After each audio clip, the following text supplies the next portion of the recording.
familias cristianas en los tiempos del fin.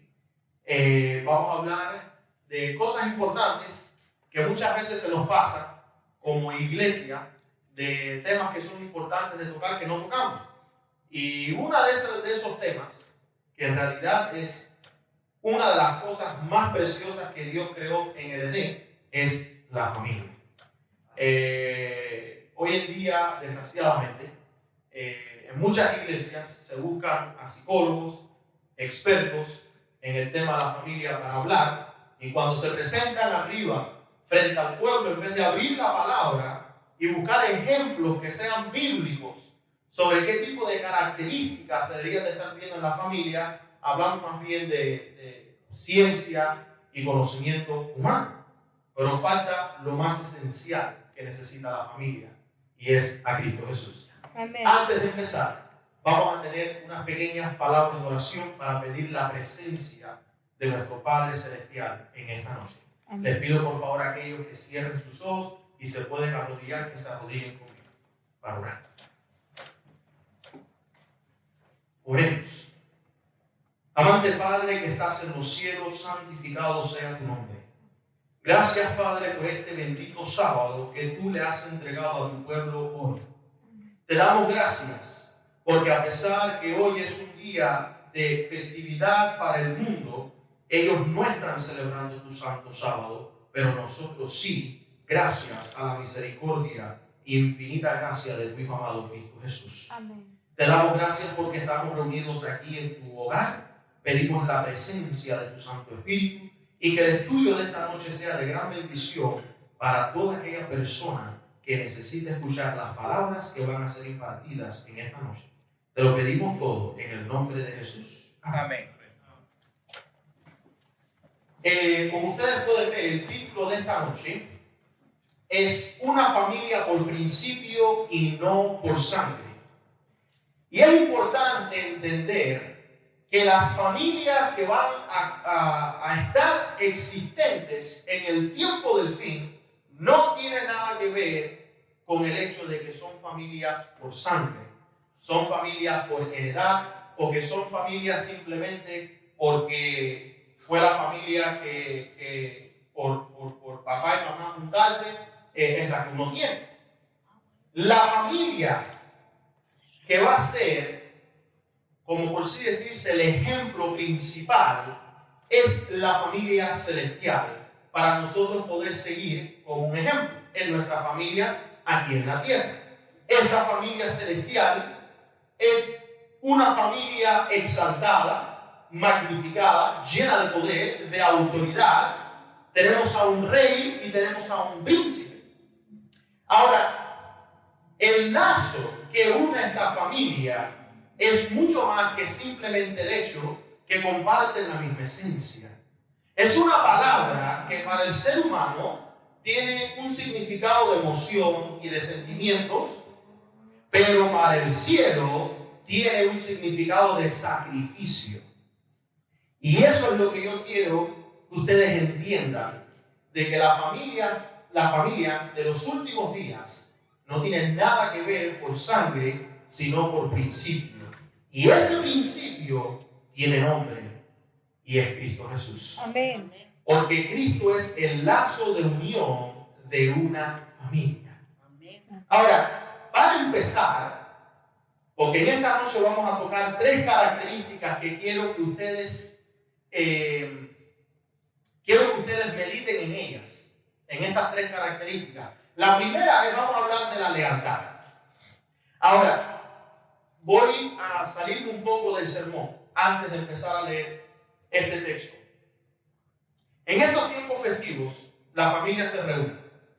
Las personas se reúnen, ¿verdad? Estamos en los tiempos que le dicen la Navidad. Lo primero que me llama la atención es que para muchas familias es necesario que venga una fecha especial como la Navidad para que ellos se reúnan. Y mis queridos, les voy a hacer a ustedes una pregunta. ¿Es necesario que el mundo crea una fecha especial, como en este caso la Navidad, para que las familias vengan a unirse? No. No debería de ser. Pero no obstante, en el mundo en que vivimos, lo es.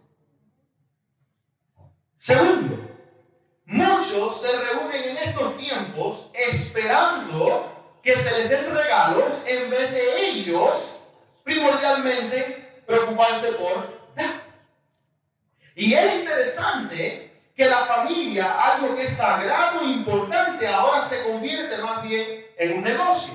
¿Quién me puede ofrecer más o algo mejor? Y lo tercero es que permitimos que el rencor, la rencilla, el enojo, el odio, hay veces que hasta los propios celos se interpongan en este núcleo familiar, y entonces la familia, ahora en vez de ser algo funcional, se convierte en algo disfuncional.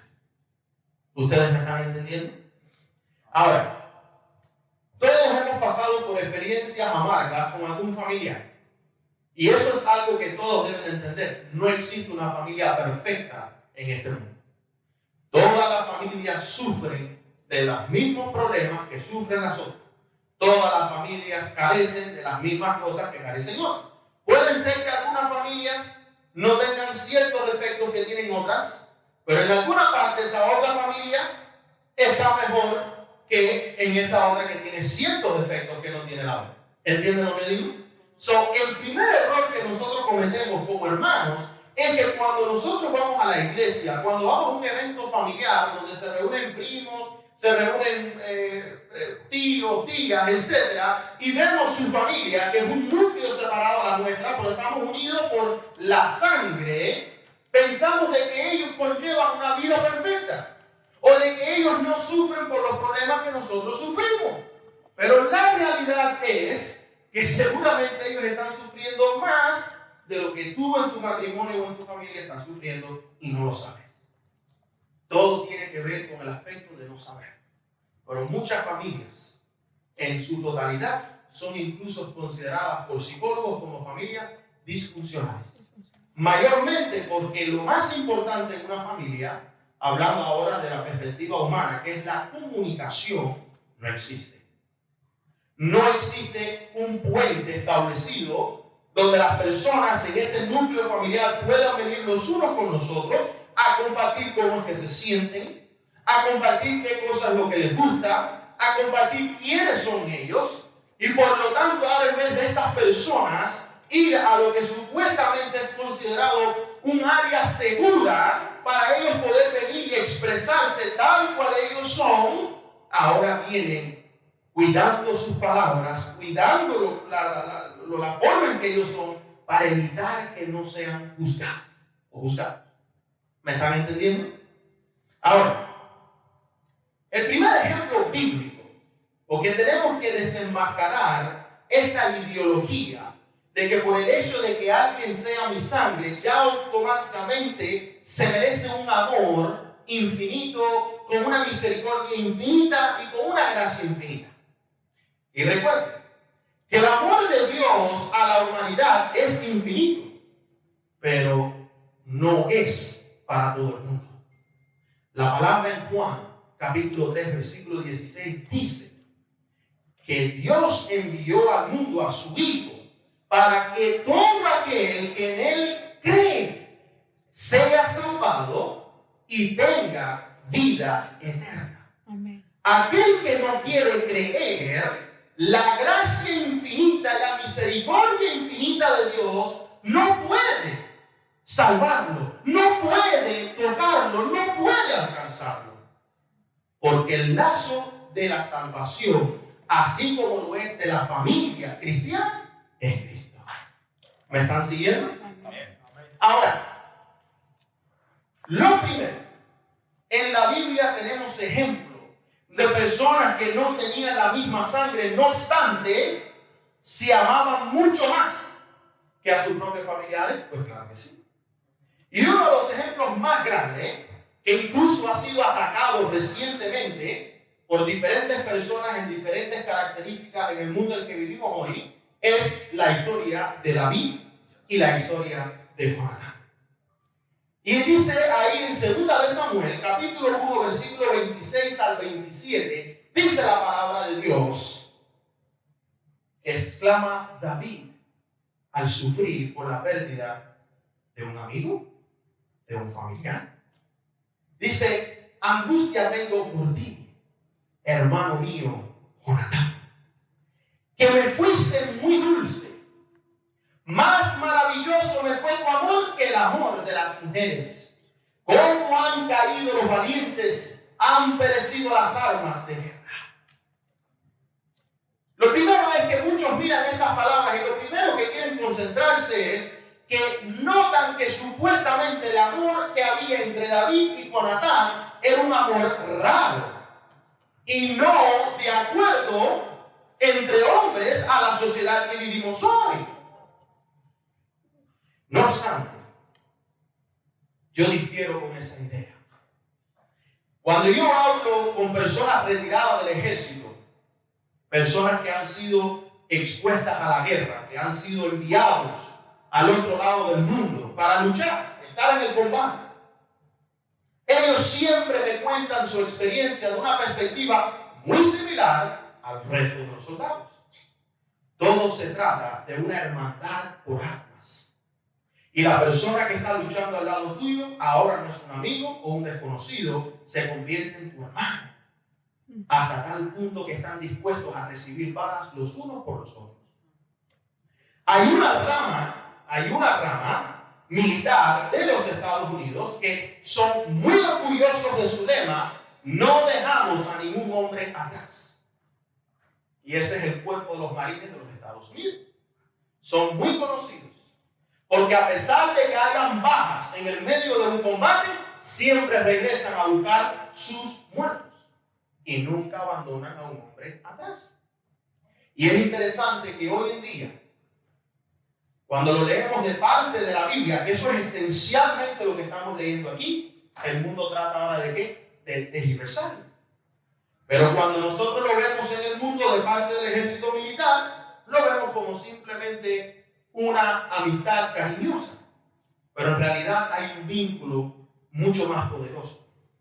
Cuando nosotros somos expuestos a un problema y la única persona que tú tienes a tu lado, digamos que en este ejemplo, en mi caso, Jonatán, no tengo a nadie más que a Jonatán, y tenemos un enemigo en común. Si yo me pongo ahora a quejarme de todas las imperfecciones de Jonatán, y Jonatán se pone a quejarse de todos los defectos míos, ¿ustedes creen que vamos a sobrevivir a nuestro enemigo en común? Los soldados aprenden algo que los cristianos deberían de aprender. Y es que en el medio de la batalla, en el medio del combate, hay que tener un sentido de humildad. Fulano de tal es fulano de tal. Él no me cae bien por esto, pero ahora es mi hermano. Y si él sale herido, es mi trabajo salir a buscarlo. Si yo salgo herido, es su trabajo salir a buscarlo. Les pregunto, ¿se repite este principio en las familias? Pues claro que sí. Ahora, ¿sucede en la vida actual? Desgraciadamente no. Incluso, abiertamente todos podemos admitir que cuando se trata de ciertos familiares, serían los primeros en empujarte para que te den el tiro a ti y dejarte ahí tumbado en el piso con el tiro. Y nosotros nos reímos porque sabemos que es una realidad. Pero ¿y qué nos toca a nosotros ahora hacer? Y les vengo a corregir algo que yo tuve que aprender. Es un error de parte de nosotros esperar lealtad de tales personas. Es un error de nosotros esperar lealtad de tales personas. ¿Cómo nosotros vamos a tener a estas personas en un nivel que nunca trabajaron para estar en ese nivel? Nunca hicieron nada por nosotros para estar en ese nivel. Nunca hicieron nada por nosotros para estar en ese nivel. Pero solamente porque eran de nuestra sangre, automáticamente ¿qué hacemos? Les damos un upgrade. ¿Creen ustedes que ellos se merecen eso? Y lo que el diablo hace es que como las familias tienen esta unión por sangre, él las trae juntos en estas fechas navideñas, los trae juntos, les presenta con regalos y un espíritu muy bonito, pero a mitad de la reunión familiar alguien va a decir algo, alguien va a hacer algo que va eventualmente a causar ¿qué cosa? Discordia entre la familia. ¿Y saben por qué estas discordias surgen y llegan a existir? Porque oficialmente desde el principio todos ellos se pusieron a un nivel del cual nunca se ganaron. Por eso es que de la historia de David y Jonatán, a nosotros notar el padre de Jonatán, el que crió al mismo Jonatán, quería matar injustamente a David. Y ahora Jonatán, como hombre y soldado, que le responde no solamente a su padre porque es padre, sino que es su rey, que es la última autoridad en la jerarquía, él tiene que tomar una decisión. Y muchos dicen, wow, qué bonito el amor entre David y Jonatán. Mira qué amor más profundo. Pero yo lo que estoy viendo es que Jonatán, en cierto aspecto, le falló a su padre. Porque siendo su padre de su propia sangre, Jonatán fue a espaldas de él y le dejó saber a David qué cosa. Lo que su padre le iba a hacer a su amigo. Y hablamos mucho de la lealtad entre familiares. ¿Se nos olvida esto? Ahora, ¿estuvo correcto lo que hizo Jonatán? Claro que sí. Porque su padre estaba actuando mal. Y aquí viene la primera lección para nosotros como cristianos, preparándonos como una familia grande para el tiempo final. La lealtad no viene por sangre, la lealtad viene por a través de la justicia. Amén. Tiene que venir a través del principio que Cristo enseñó. El que no estuviera dispuesto a dejar a su padre y a su madre, no se merece el reino de los cielos. Ahora, ¿eso significa que Cristo vino a este mundo a separar familias para que cada uno estuviera por su propia cuenta? No. Porque Él unió a 12 hombres que no se conocían. ¿Sí o no? Amén. 12 hombres imperfectos. ¿Sí o no? Incluso había rencilla entre ellos. ¿Sí o no? Pero Él, ¿qué fue lo que hizo? Los unió. Y a su debido momento los ungió con su santo poder. ¿Sí o no? Entonces ahora nosotros estamos aprendiendo que la lealtad no viene por un principio de sangre, sino que viene por un principio moral bíblico. Amén. Cristo tiene que ser lo primero que nos causa a nosotros a ser leales. Amén. Si tenemos un familiar por sangre que causa discordia, que causa separación, que causa persecución, y nosotros defendemos las acciones de este familiar porque son familia y nos escondemos detrás del escudo de que es por amor, estamos nosotros siendo partícipes y estamos nosotros yendo en contra de este principio que Jonatán nos dio ejemplo. ¿Me están entendiendo? Qué amor tan profundo que incluso superó el amor de las mujeres, dice David. No es un amor como lo que quieren defender hoy en día, que tiene que ver entre un hombre y un hombre. Es un amor de principio. Lo que unía a David y a Jonatán era el lazo. Y ese lazo era Cristo. Amén. De ahí es donde su amistad proviene y ahí es donde su amistad fue consumida. Ahora, vamos a pasar a la segunda característica de las familias de los tiempos finales, y es la honestidad. Ahora, hablamos de la lealtad, pero no puede haber lealtad si primeramente no hay ¿qué cosa? Honestidad. Tenemos que ser honestos con nosotros mismos, tenemos que ser honestos con nuestros semejantes, tenemos que ser honestos con nuestros familiares. ¿Me están siguiendo?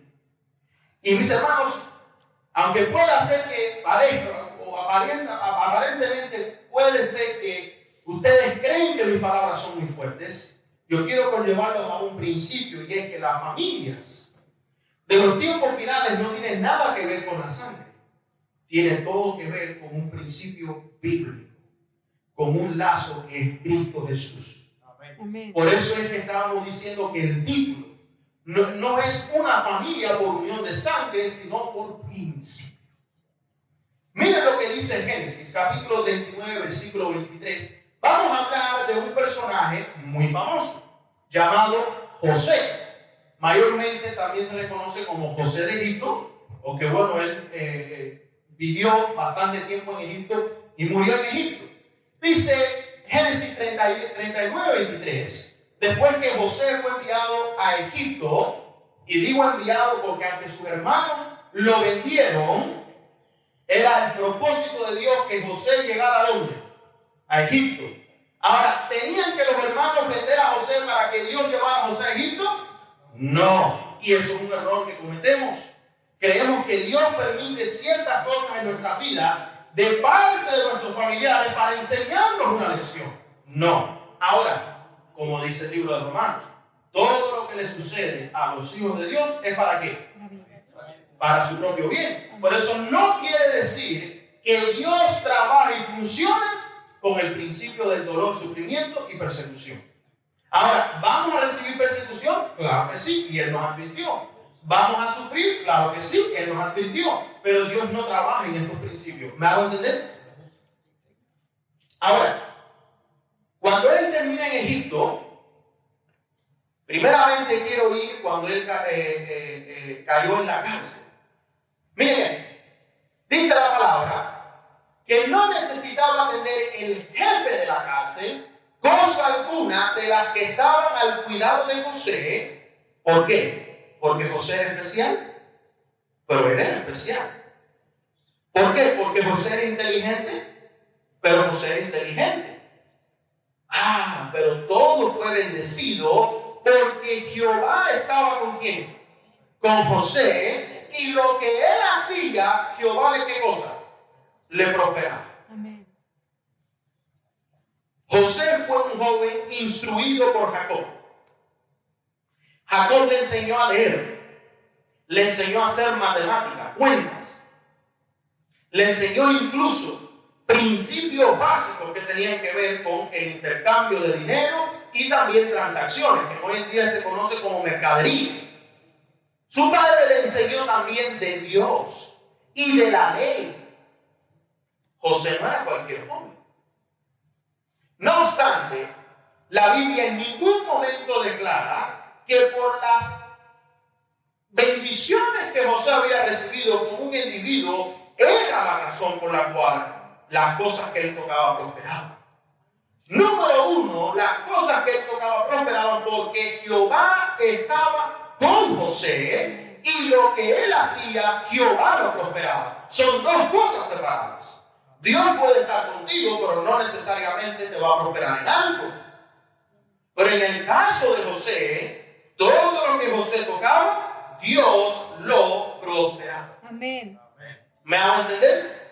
No solamente se ve con el carcelero, sino que también lo vemos con su primer dueño, Potifar. Miren lo que dice Génesis 39, 5, 6 y versículo 23. Y aconteció que desde cuando le dio el encargo de su casa y de todo lo que tenía, Jehová bendijo a la casa del egipcio a causa de ¿quién? De José. No fue que José era tan bueno que él bendijo a Potifar. No, Dios usó a José y bendijo a Potifar, y la bendición de Jehová estaba sobre todo lo que tenía, así en casa como en el campo. Y dejó todo lo que tenía en manos de ¿quién? Si Potifar no hubiera dejado todo en manos de José, ¿Dios pudiera prosperar todo? Hay muchas veces que en muchos trabajos, algunos jefes mantienen a los cristianos como un amuleto. Si yo lo dejo al lado mío, Dios me prospera. La pregunta mía es, ¿quién está dirigiendo el negocio? ¿Ese cristiano o tú? Pero Potifar lo puso todo en las manos de José. ¿Me están siguiendo?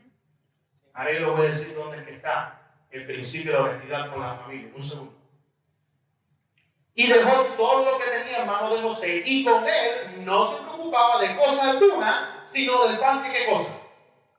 Esto es otra frase para decir que tenía hambre.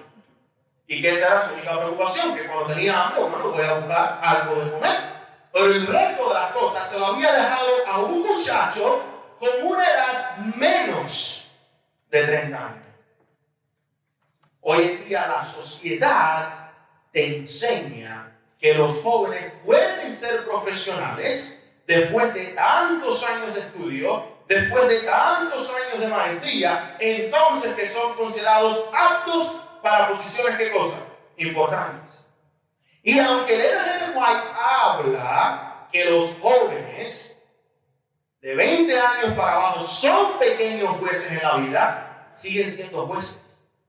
Lo que son pequeños porque tienen poca experiencia, pero siguen siendo jueces.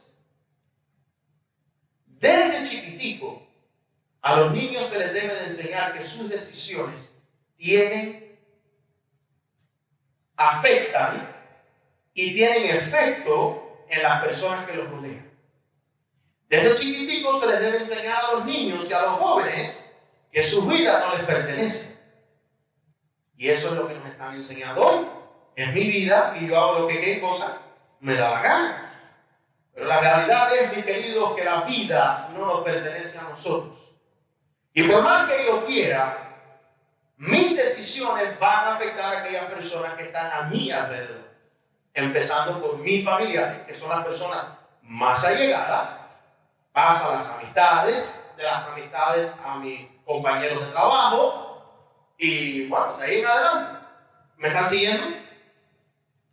José dice, y era José de hermoso semblante y bella presencia, no necesitaba atender el jefe de la cárcel cosa alguna de las que estaban al cuidado de José, porque Jehová estaba con José y lo que él hacía, Jehová lo prosperaba. Desde la cárcel, desde la casa de Potifar, vemos que por donde José caminaba, había prosperidad. Ahora, ¿qué es lo que causaba esa prosperidad? La honestidad. José siempre fue un hombre íntegro y honesto.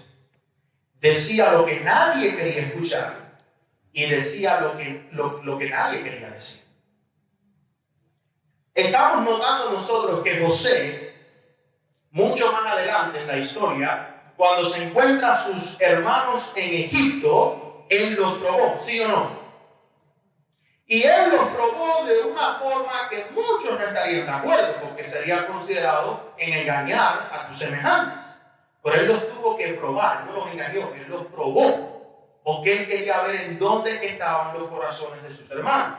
¿Había José perdonado a sus hermanos? Ha sido un largo tiempo. Ahora, la honestidad de José conllevó a enseñarle a sus hermanos una lección. Las decisiones tuyas sí me afectan. Y vemos nosotros como las decisiones de los hermanos de José afectaron la vida de José. Y muchas veces creemos que porque las personas como José siguen adelante creciendo en la vida, siguen avanzando, siguen siendo prosperados, creemos que como Dios ha usado a las dificultades que estas personas han pasado, todo está bien. Pero ¿por cuánto sufrimiento pasó José? ¿Cuántas veces su fe fue probada? ¿Cuántas veces estuvo cerca de fallar la prueba? Nos ponemos a pensar en eso. Vamos a la tercera parte. Compromiso. Tenemos nosotros que tener una lealtad por principio, no por sangre. Pero para esa lealtad es primeramente necesario que nosotros seamos honestos. No solamente yo voy a ser de bendición para mis familiares, sino para las personas que me rodean. Y no solamente para las personas que me rodean, sino incluso para aquellos que me pusieron en una cárcel y que con el látigo me dan. ¿Me hago entender? Pero para nosotros poder cumplir ese principio de honestidad en nuestras vidas con nuestras familias, de reconocer el error de ellos y ahora nosotros poner nuestra lealtad a las personas correctas, es necesario que hagamos un compromiso. ¿En qué está basado este compromiso? Este compromiso está basado en una promesa que todo ser individuo debe de hacer con Dios, personalmente. No como familia, personalmente. El que se compromete con Dios personalmente podrá participar de la familia que Dios está preparando para estos últimos días, que la Biblia describe como un remanente. Pero si no hay un compromiso, no va a haber una verdadera lealtad y no va a haber una verdadera honestidad. ¿Puede esa persona participar de la familia que Dios está preparando para estos últimos tiempos, que lleva por un título o nombre remanente? No puede. Porque lo que va a componer este remanente son individuos que han sido comprometidos, y eso lo vamos a ver, con la honestidad, la verdad y la lealtad, principios. ¿Me van a entender? Dice la palabra en Daniel, capítulo 1, versículo 8 al 9. Quiero que analicen esto. Permiso, un momentico. Rey, ¿tiene un poquito de agua? Gracias. Y Daniel propuso en su corazón no contaminarse con la porción de la comida del rey. ¿Saben ustedes que en el original del hebreo, del arameo, no dice contaminarse con la porción de la comida del rey? Usa la palabra maná. Daniel decidió no contaminarse con el maná del rey. Y tú dirás, pero el maná no es pan del cielo. Ese fue el nombre que los hebreos le pusieron. Pero eso no es el nombre del maná que existe en el cielo. Es pan del cielo. La palabra maná es una palabra que significa, ¿qué es esto? Eso es lo que significa maná. Ahora, ¿qué aplicación tiene esto para nuestros tiempos? Hoy en día las familias no están comprometidas con Dios. Y les voy a enseñar. La familia, digamos que Daniel es una familia, es un núcleo familiar. Y la familia de Daniel se propuso en su corazón no contaminarse de las universidades del mundo. ¿Es algo que sucede hoy? No, en realidad, ¿qué cosa? Alimentamos la idea de que nuestros hijos vayan a las universidades humanas, ¿sí o no? Algunos dirían que estoy siendo extremista en este caso. Está bien, vamos a bajar un poquito el nivel. La familia de Daniel se propuso en su corazón de no contaminarse con la música de este mundo. ¿Sigo siendo un poquito muy extremista? Bueno, vamos a traer un poquito más para abajo. La familia de Daniel se propuso en su corazón no contaminarse con las amistades del mundo. Santiago dice, adúlteras, ¿no sabéis que la amistad con el mundo es enemistad con Dios? Ahora, ¿eso significa que ahora tú no te puedes amistar con una persona que es del mundo? Mis hermanos, ellos pueden participar de nuestro estilo de vida, pero nosotros no podemos ni debemos de participar de su estilo de vida. Amén. ¿Me van a entender? Pero ¿sucede esto hoy en la familia cristiana? No hay compromiso. Y Daniel, la familia de Daniel, se propuso en su corazón no contaminarse con la doctrina de los fariseos. Oh, ahora sí la cosa se vuelve un poco más interesante, Mis queridos, en el original, aunque ellos no comieron de las carnes del rey, porque habían carnes que eran obviamente carnes no apropiadas para comer, ni consideradas sanas ni limpias por Dios, no solamente fueron las carnes, fueron también las frutas y los vegetales de la mesa del rey, porque ellos querían dar prueba de que había un compromiso. Y por eso es que la Biblia dice, ni con el vino que él bebía, pidió por tanto al jefe de los eunucos que no se obligase a contaminarse, y puso Dios a Daniel en gracia en buena voluntad con el jefe de los eunucos. Gracias. Y conocemos la historia que Daniel y sus amigos, 3 jóvenes hebreos, ¿dice la Biblia que eran familia? No. ¿Llegaron a ser como una familia? Sí. Y les voy a hacer todas las preguntas. El Espíritu Profecía ni la Biblia dan luz sobre esto, pero quiero que ustedes analicen. ¿Fueron ellos los únicos jóvenes que se llevaron de Judá? ¿Se habrán llevado algunos primos o primas que ellos tenían? Pudiera ser. Vamos a darle beneficio a la duda. ¿Se pudieron haber llevado también a sus novias o sus prometidas? Puede ser. Vamos a darle beneficio a la duda. Pero lo que sí tengo seguro es que ahí había amistades de ellos. Pero ellos no cometieron el error que hoy en día muchos cometemos. Pusieron a esa gente aquí arriba. Si yo soy leal a ti, tú tienes que ser leal a mí. No. Yo soy leal por compromiso, no porque lo tengo que ser. Y yo no voy a esperar lealtad de alguien que no está comprometido con Dios. Eso fue algo que tuve que aprender a las duras. Porque yo sufrí mucho. Y yo no entendía por qué que incluso hoy en día en las familias hay un problema con la lealtad.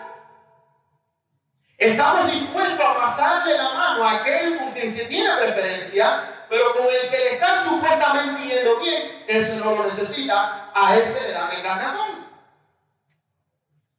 ¿Es la verdad? La bofetada, garnatón, el trompón, es el chaquetazo. El hecho es que me di cuenta que el error no estaba en ellos, que no estaban siendo leales. El error estaba en mí por esperar que ellos fueran leales. ¿Ustedes me están entendiendo? No esperen que sus familiares les sean leales y ellos no se han comprometido con Dios. Preocúpate tú por ser leal. Amén. No porque son tu familia de sangre, sino porque primeramente tienes un compromiso con ¿quién? Con Dios. Amén. ¿Me hago entender? Van entendiendo ustedes por qué es que la lealtad, el compromiso y la honestidad son características importantes para las familias del tiempo del fin. Amén. No se puede ser parte de ese remanente. Y lo voy a poner de esta forma. Cuando la Biblia dice, y el dragón se enfureció contra la mujer, y entonces se le declaró la guerra contra el remanente, no piensa en el remanente como un grupo disperso, piensa en el remanente como el apellido de una familia. Es como, por ejemplo, decir, el dragón se hirió contra la mujer y la mujer fue y le declaró la guerra a los alejos. ¿Y quiénes son los alejos? Los que guardan la ley de Dios y tienen el testimonio de ¿qué? De Cristo. Pero el nombre de alejos no es el importante, el nombre aquí es el nombre remanente. Porque el pueblo remanente no es un pueblo que tiene un compromiso por sangre, es un pueblo que ha sido unido por el lazo perfecto y divino Cristo Jesús. Amén. ¿Me hago entender?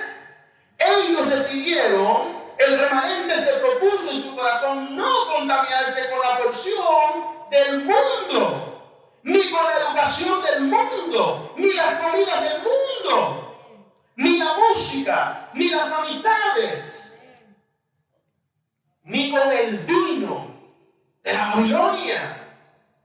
Y pidió por tanto al jefe de los eunucos, a los maestros, le pidió a sus jefes que no les obligasen a contaminarse. Pero en el tiempo de Daniel no era tiempo de cierre de gracia. Por lo tanto, puso Dios a Daniel en gracia y en buena voluntad con el jefe de los eunucos.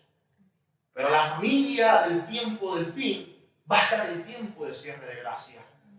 Ya Dios no va a obrar más con hombres que no creen en Él.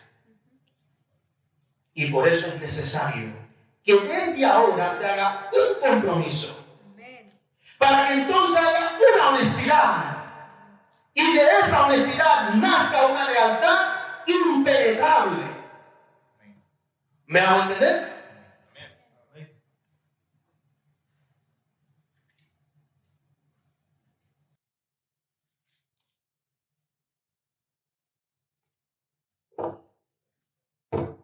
Juan capítulo 16. a entender por qué es que dentro de las familias existe esa rencilla, ese odio, ese celo que aparece. Porque muchas veces no lo entendemos. Y hoy en día aprendimos algo, y es que es nuestro error esperar lealtad de estas personas. Es muy fácil, por ejemplo, que yo le entregue mi lealtad a mi padre. Porque mi padre ha hecho mucho por mí. Por lo tanto, por deducción de principio y moral, él se merece mi lealtad. Pero ciertos familiares que no han hecho nada por ti, llega un punto donde nosotros tenemos que analizar en nuestras vidas si ellos se merecen una lealtad. Ahora, no es que sean malos si se la das, pero si tú le entregas lealtad a estos familiares, no puedes esperar que ellos te sean leales. Y vamos a entender por qué. Miren lo que dice Juan 16.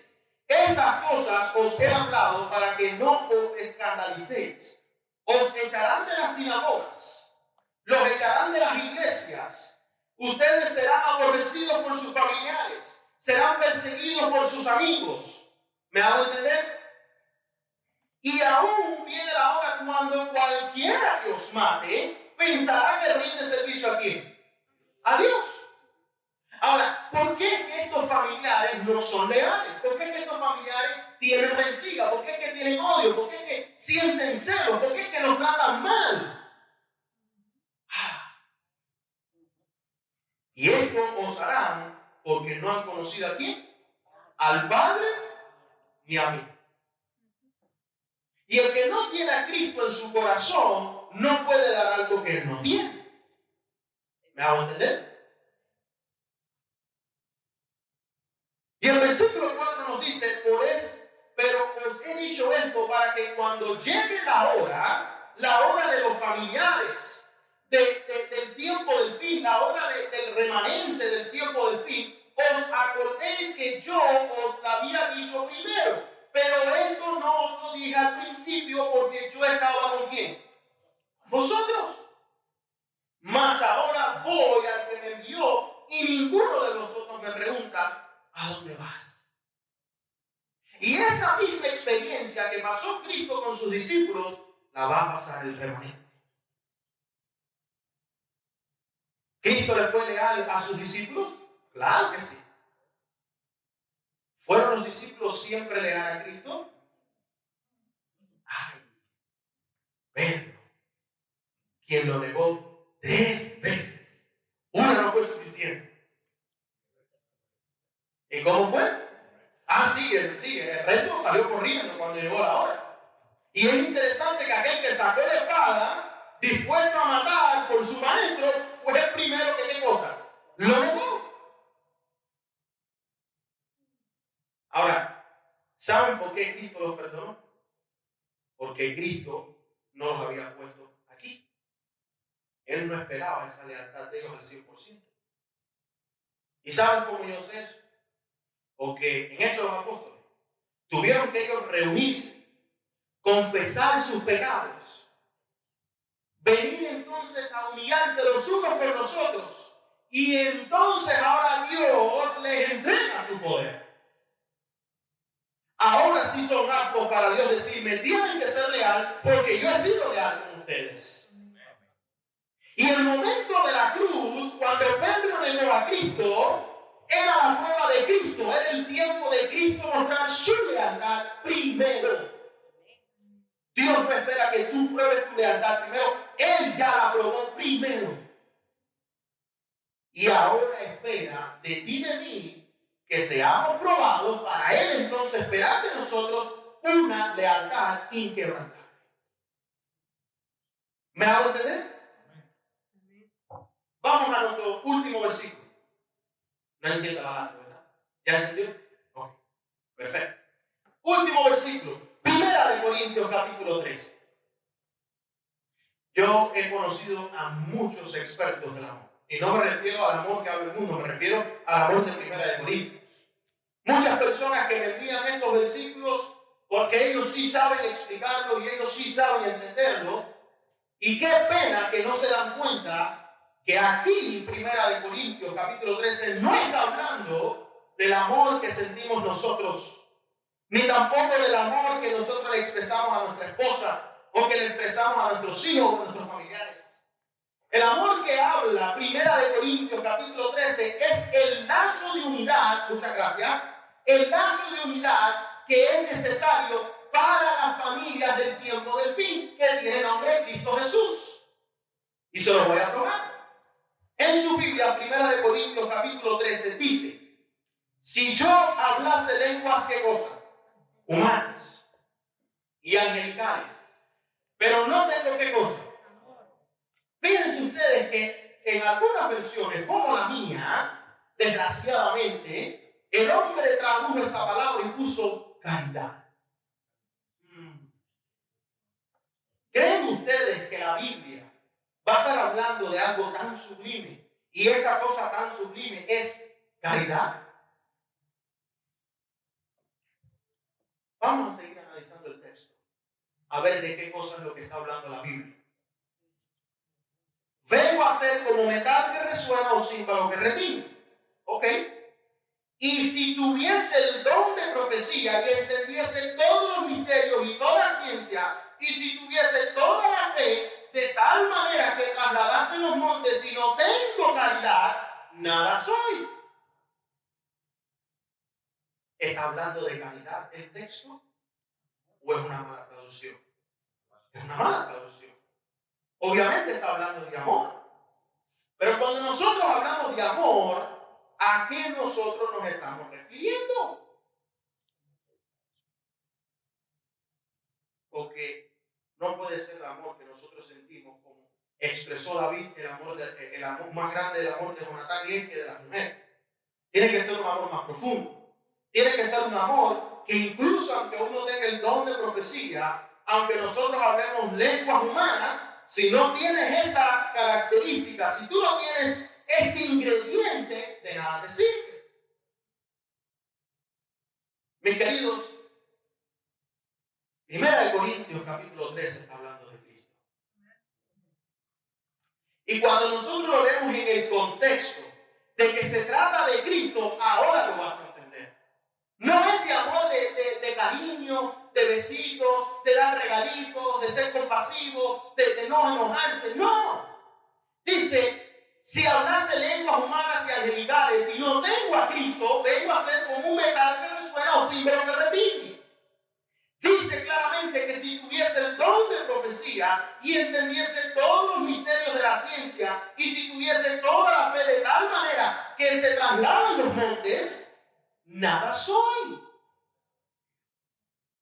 Y si repartiese todos mis bienes para dar a comer a los pobres, eso es caridad. Eso es caridad. Y si entregase mi cuerpo para ser quemado y no tengo a Cristo, de nada me sirve. ¿Saben por qué? Porque Cristo lo es todo para el pecador arrepentido y el pecador creyente. Amén. ¿Quién es la vida? Cristo. ¿Quién es la verdad? ¿Quién es el camino? ¿Quién es el pan? ¿Quién es el agua de vida?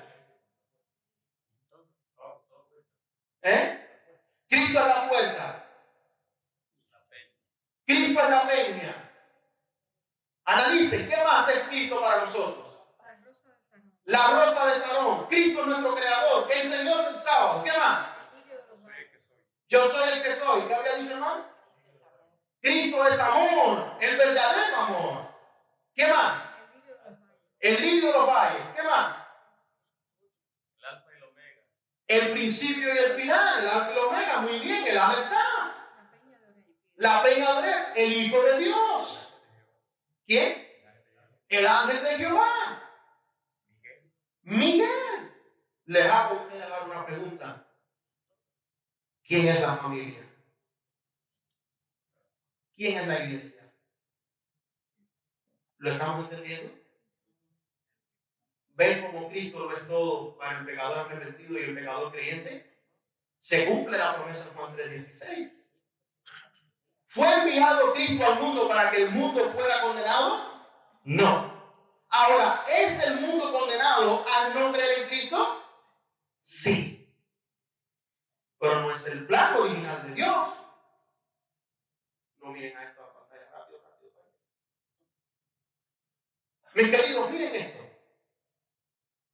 Miren lo que dice la profeta de Dios. En el Hogar Cristiano, página 26. La mayor evidencia del poder del cristianismo que se puede presentar al mundo es una familia bien ordenada y disciplinada. Pero esta familia no es la familia común y corriente que viene a la iglesia. Es una familia que está unida por ¿cuál vínculo? Cristo. Porque si Cristo no es lo que los une a ellos, no hay compromiso, no hay honestidad, no hay lealtad.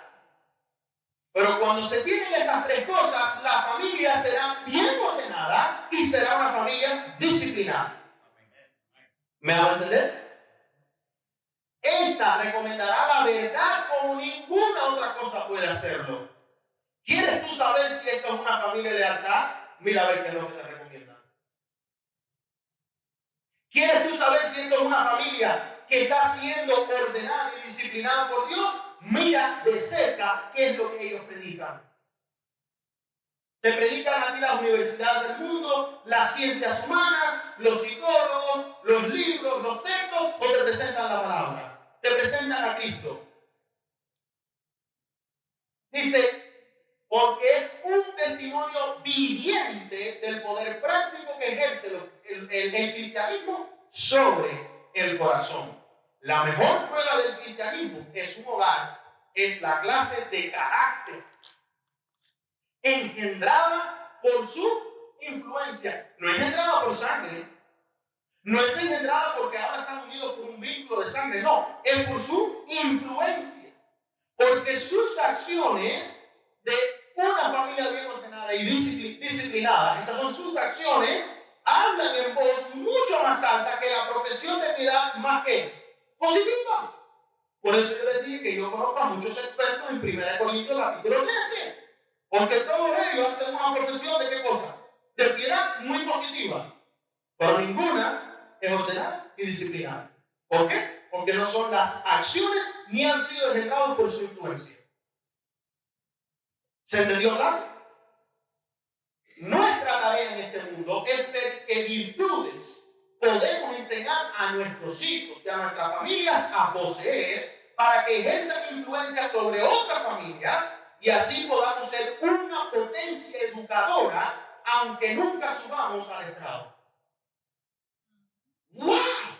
Una familia bien ordenada y disciplinada es a los ojos de Dios más preciosa que el oro, aún más que el oro refinado. ¿De qué cosa? De los fieles. Ahora, el mensaje selecto tomo 1, página 111 y página 112 dice: puede que tú seas alto y bien proporcionado, pero no puedas entrar en ¿dónde? Aquí. Ahora, piense a qué se está refiriendo.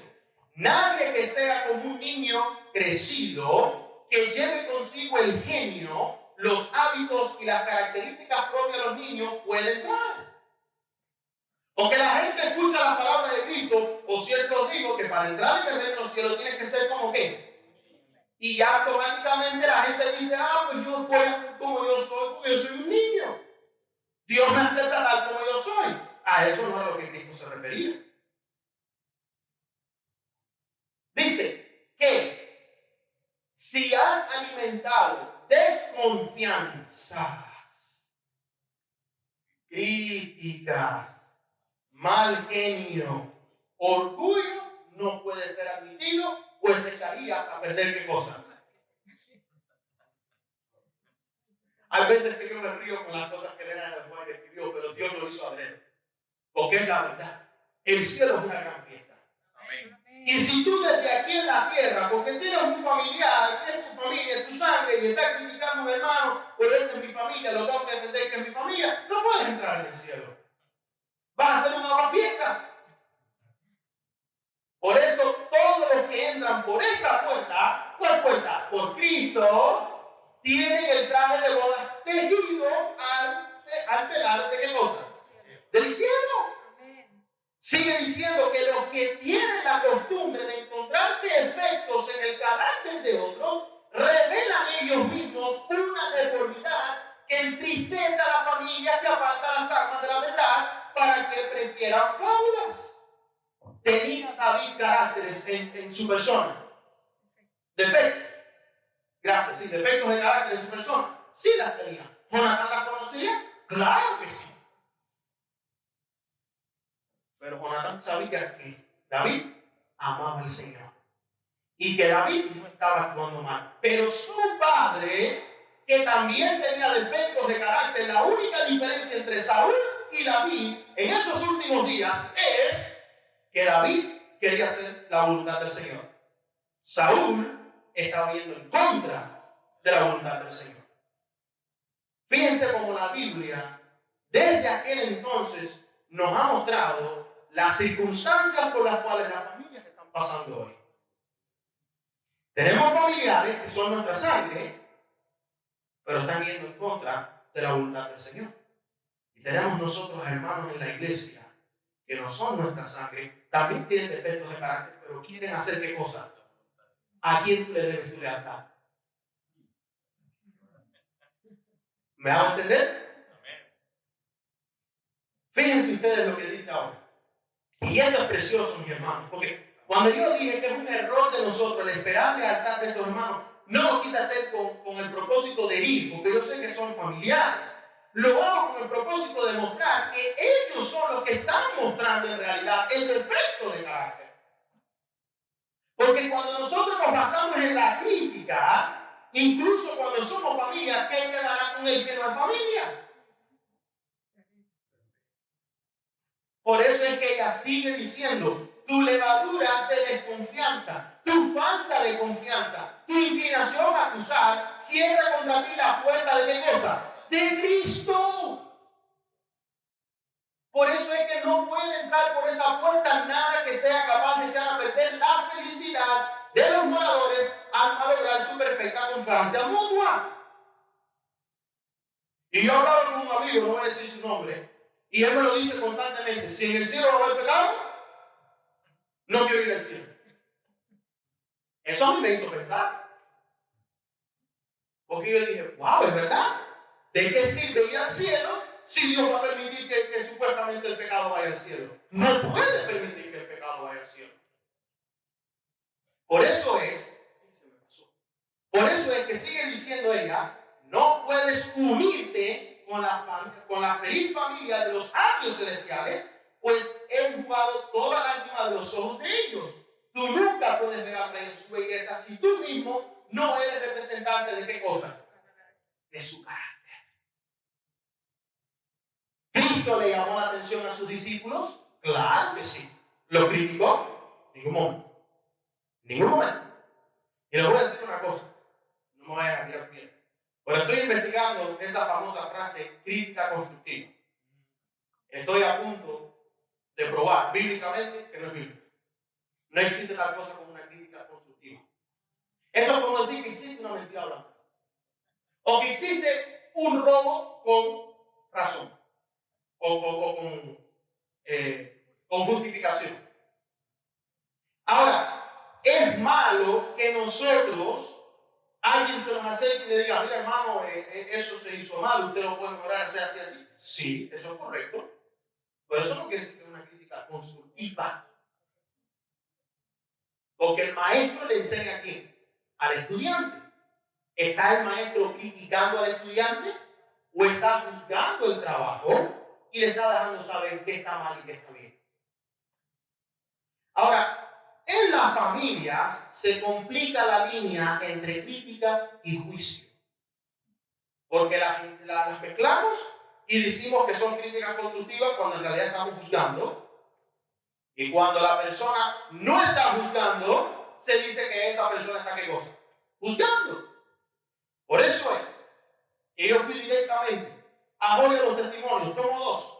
Y yo dije, Señor, muéstrame cuál debe ser la actitud frente a estas críticas constructivas. Que la mayoría de las veces no vienen ni con un texto bíblico ni un texto del Espíritu de Profecía. Simplemente vienen con las palabras, mira, yo creo que no deberías hacerlo así, porque eso está mal, y no te sacan nada de aquí ni de la Biblia. Y mira lo que el Señor me mostró. Dice, para las familias que se están preparando para ser parte de las familias del tiempo del fin. de la familia real, del remanente. Amén. Miren lo que él dice. Ya los juicios de Dios están en la tierra. Ya no puedes perder tu tiempo con otras cosas. Porque ya mis juicios están en donde? En la tierra. Según se ven en tempestades, inundaciones, tormentas, terremotos, peligros por tierra y mar. El gran yo soy está hablando a aquellos que anulan ¿qué cosa? ¿Quién les está hablando a ellos? ¿Yo o Dios? Oh, eso no es problema mío.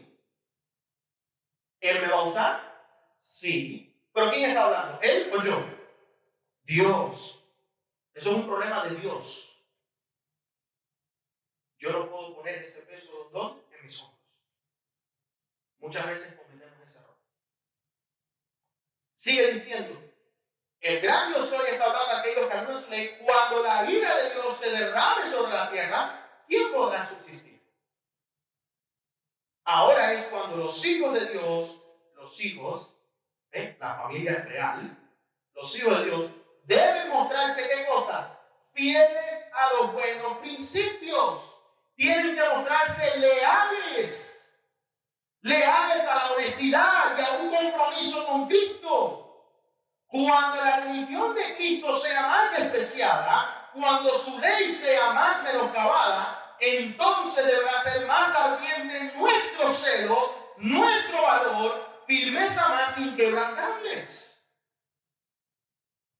En vez de yo preocuparme por otros ser leales y ser honestos, yo me tengo que preocupar por mi lealtad y mi honestidad. ¿Me hago entender?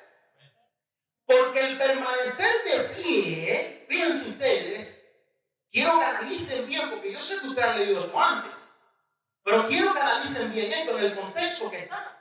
El permanecer de pie en defensa de la verdad y la justicia, cuando la mayoría nos abandone.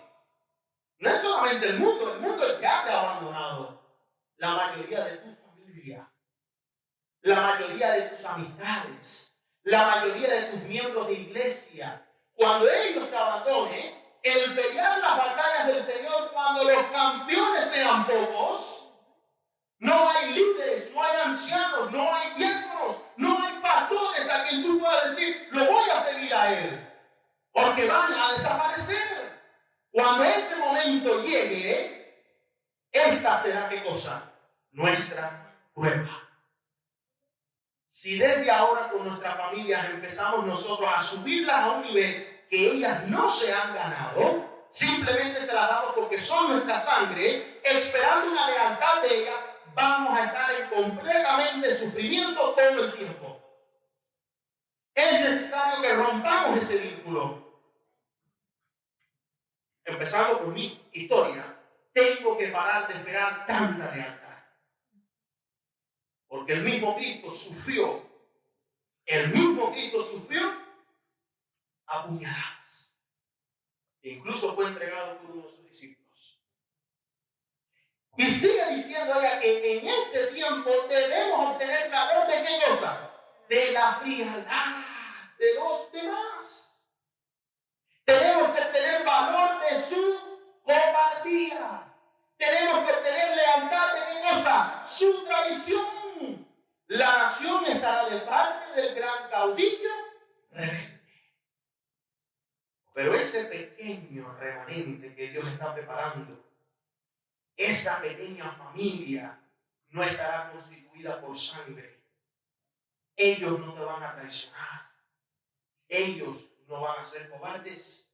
Ellos no te van a echar adelante, ni te van a dar la espalda, ni te van a dejar atrás. Porque primeramente ellos hicieron un compromiso con Cristo Jesús. Y segundo, fueron honestos consigo mismos. Y tercero, son leales al principio, no a la sangre. ¿Me van a entender? Por eso es que, para terminar, vemos nosotros que la lealtad, la honestidad y el compromiso van de la mano. Y Pablo le habló a su hijo por sangre. ¿Era Timoteo hijo de sangre de parte de Pablo? No. Pero estaban trabajando en el evangelio, ¿sí o no? Timoteo lo escuchaba como padre, ¿sí o no? Y Pablo le hablaba como un hijo, ¿sí o no? Entonces le dice él esas palabras tan preciosas. Mas tú, oh hombre de Dios. No le dijo, mas tú, oh hermanito de Dios. Oh hijito de Dios. No, le dijo, hombre de Dios. Se lo he dicho a mi esposa varias veces. Yo tengo un varón, va a cumplir 4 años. Si quiero que él sea hombre, tengo que hablarle como si fuera un hombre. Si le hablas a un niño, vas a tener un niño. Si tú quieres criar a alguien y tú quieres que esa persona llegue a cierta estatura, tienes que hablarle de tal forma. Mas tú, hombre de Dios, huye de estas cosas y sigue la justicia, Cristo, la piedad, Cristo. ¿Quién es la fe? Cristo. ¿Quién es el amor? Cristo. La paciencia, Cristo. La mansedumbre, Cristo. Sigue a Cristo, Cristo, Cristo, Cristo y solamente ¿a quién? A Cristo. Amén. ¿Ustedes vieron eso? ¿O soy yo que me estoy volviendo loco? Dicen que estamos locos. Pelea la buena batalla. La batalla de Cristo. Echa mano de qué cosa? De Cristo. A la cual así mismo. A la cual así mismo fuiste, ¿qué cosa? Llamado. ¿A quién fuimos nosotros llamados? A Cristo. Habiendo hecho la buena profesión delante de muchos testigos, ¿quién hizo eso? ¡Cristo! ¿Ven cómo Cristo lo es todo para nosotros? Te mando delante de Dios ahora, que da vida a todas las cosas, y de Jesucristo, que dio testimonio de la buena profesión delante de Poncio Pilato, que guardes el mandamiento sin mácula ni reprensión hasta la aparición de nuestro Señor Jesucristo, la cual a su tiempo mostrará ¿qué cosa? El bienaventurado y solo soberano, Rey de reyes, Señor de señores, el único que tiene mortalidad, que habita la luz inaccesible, a quien ninguno de los hombres ha visto ni puede ver, al cual sea la honra, el imperio sempiterno. Amén. Es necesario, mis queridos, que entendamos este principio. Y es que vivimos en tiempos donde no debemos de esperar lealtad de aquellos que tienen nuestra sangre. Preocúpate tú primeramente por ser leal, pero no porque son de tu sangre, sino al principio. Vivimos en tiempos donde es necesario que tú te preocupes por tu honestidad, no que ellos te sean honestos. Pero no es que les sea honesto porque son tus hermanos o porque son de tu sangre, no, es por el principio. Es momento de hacer un compromiso, no porque ellos son tu sangre, sino por qué cosa, por el principio. Y ese principio, ese lazo que une a esta familia, las familias de los tiempos del fin, es Cristo Jesús. Esa lealtad es a Cristo. Esa honestidad es hacia Cristo. Y ese compromiso es con Cristo. ¿Entendieron ustedes lo que Dios ha hablado hoy a su pueblo? Amén. Dios es grande. Amén. Yamile y Rey saben, por las dificultades, por nosotros somos buenas amistades. Y es bonito que nos llamemos y nos animemos los unos a los otros. Amén. Porque en estos tiempos, como ustedes vieron, hay que sacar de la traición, hay que sacar ¿qué cosa? Lealtad. De la frialdad hay que sacar ¿qué cosa? Calor. De la cobardía hay que sacar ¿qué cosa? Valor. Todo lo opuesto. Lo que nos hagan a nosotros, nosotros tenemos que hacer lo opuesto. Y por eso, mis queridos, somos nosotros bendecidos a través de Cristo, ya que Él se convierte en todo para el pecador arrepentido y el pecador creyente. Vamos a ponernos de pie para terminar con unas palabras de oración. Vamos a cantar el himno, tema, y entonces después el pastor Rey y el pastor Carlos Cabello, nuestro hermano, por fin, de tanto que habíamos hablado, darnos un abrazo. Vamos a orar. Oh, ¿quieren cantar primero? Ok, vamos a cantar. Feliz sábado, queridos hermanos. Vamos a mostrarnos para orar. Padre nuestro que estás en los cielos, santificado sea tu nombre. Amén. Te damos gracias, bendito Señor. Gloria, honra y honor, porque tú eres Dios. Amén. Gracias, Padre, por cuidar a tu pueblo. Gracias por el mensaje que le impartes, Señor. Gracias por el Espíritu que constantemente nos conduce a toda verdad.